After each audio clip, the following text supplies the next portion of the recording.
বরাকে কয়লা লাইমস্টোন সিন্ডিকেটের দৌরাত্ম্য।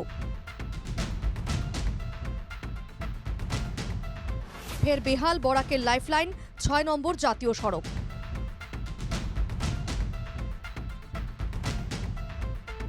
বরাকে জেকে বসেছে সিন্ডিকেট রাজ।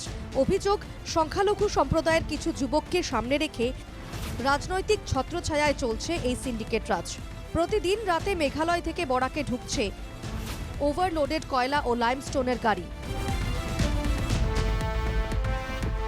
ফলে অতিরিক্ত চাপে বেহাল ৬ নম্বর জাতীয় সড়ক।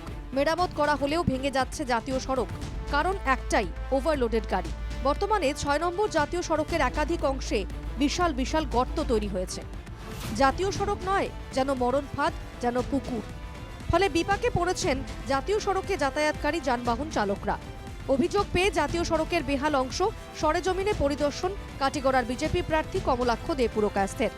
সংবাদ মাধ্যমকে কমলাক্ষ জানান, জাতীয় সড়ক মেরামতের জন্য বরাদ্দ হয়েছে ২৮ কোটি ৬১ লক্ষ টাকা।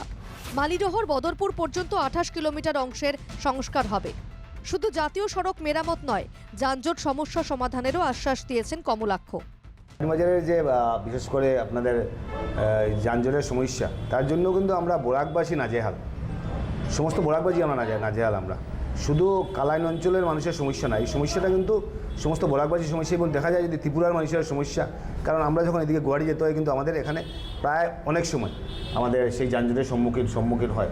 তো সামনের দিন এসপির সঙ্গে কথাবার্তা বলে এগুলোকে কীভাবে স্ট্রিমলাইন করা যায় এবং কীভাবে করলে আমাদের রাস্তাগুলো সুন্দর থাকবে, কীভাবে ভালো থাকবে, নিশ্চয়ই সামনের দিন সেই প্রচেষ্টা। মানে রাস্তার উপর একটা যে বাজার আছে না, মানে যখন একটা দুর্ঘটনা ঘটে তখন দেখা যায় আমি ইদানিংকালে সার্কুল অফিসারের সঙ্গে কথা বলেছিলাম। সার্কুল অফিসার বলেছিলেন যে ইলেকশনের আগে সেটা ক্লিয়ার করার জন্য।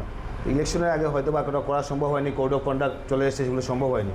তো নিশ্চয়ই আমরা সার্কুল অফিসারের সঙ্গে কথা বলবো, মিটিং করে অন্তত সামনের দিন এইগুলো যাতে ক্লিয়ার করে, অন্তত রাস্তাটা একটা বড় রাস্তা, সুন্দর রাস্তা হোক, যাতে যানজট মুক্ত। মানুষের কী চায়? মানুষ চায় যানজট মুক্ত একটা সুন্দর একটা পরিবেশ চায়। কমলাক্ষ দে পুরকায়স্থের উদ্যোগেই জাতীয় সড়ক মেরামতের জন্য বরাদ্দ হয়েছে এই অর্থ। শীঘ্রই শুরু হবে সংস্কারের কাজ। সূত্রের খবর, কয়লাবাহী ট্রাক থেকে সংগ্রহ হচ্ছে ১,৬৫,০০০ টাকা। লাইমস্টোনের ট্রাক থেকে সংগ্রহ হয় ২,৮০০ টাকা।